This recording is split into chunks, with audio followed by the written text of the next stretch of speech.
Bismillahirrahmanirrahim. Assalamualaikum warahmatullahi wabarakatuh. Perkenalkan, saya Susanti. Di sini saya akan membahas materi yang berjudul hukum dan kekuasaan. Ini saya akan membahas mengenai yang pertama, kekuasaan dalam konteks hukum, yang kedua, hukum dalam konteks sosiologi hukum, yang ketiga, hubungan hukum dan kekuasaan, dan yang terakhir, fungsi kekuasaan terhadap hukum dan fungsi hukum terhadap kekuasaan. Pembahasan yang pertama yaitu kekuasaan dalam konteks hukum.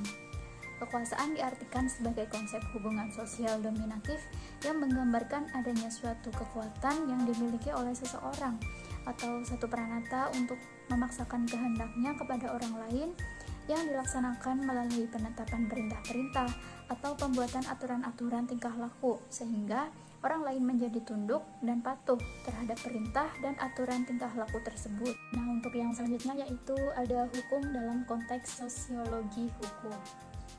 Perspektif sosiologis meninjau keabsahan hukum itu dari sudut kemampuan atau daya kerja hukum mengatur kehidupan masyarakat. Nah, apakah hukum ini dapat berlaku secara efektif untuk mengatur kehidupan masyarakat? Nah, hakikat hukum menurut perspektif sosiologi adalah hukum yang sesuai dengan fakta-fakta sosial. Hukum yang ada di masyarakat merupakan suatu hal yang bertujuan untuk mengatur tingkah laku masyarakat agar sesuai dengan nilai dan norma yang baik. Hukum juga pada dasarnya bertujuan untuk memberikan perlindungan. Yang selanjutnya yaitu ada hubungan hukum dan kekuasaan. Hukum membutuhkan suatu kekuatan pendorong yaitu kekuasaan. Kekuasaan memberikan kekuatan kepadanya untuk menjalankan fungsi hukum. Dapat dikatakan bahwa hukum tanpa kekuasaan akan tinggal sebagai keinginan-keinginan atau ide-ide belaka. Hukum membutuhkan kekuasaan tetapi juga tidak bisa membiarkan kekuasaan itu untuk menunggangi hukum. Hubungan hukum dan kekuasaan dapat juga dilihat dari proses pembentukan hukum dan penegakan hukum.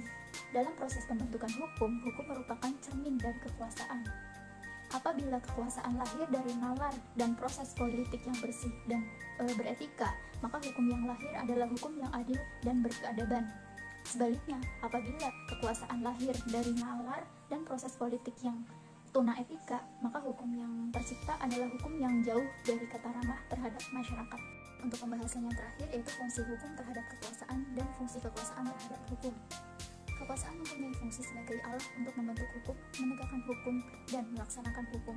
Sedangkan fungsi hukum terhadap kekuasaan meliputi alat untuk melegalisasi atau menjustifikasi kekuasaan, alat untuk mengatur dan mengontrol kekuasaan, dan alat untuk mengawasi dan mewadahi pertanggungjawaban kekuasaan. Oke, sekian presentasi dari saya, kurang lebihnya mohon maaf. Wassalamualaikum warahmatullahi wabarakatuh.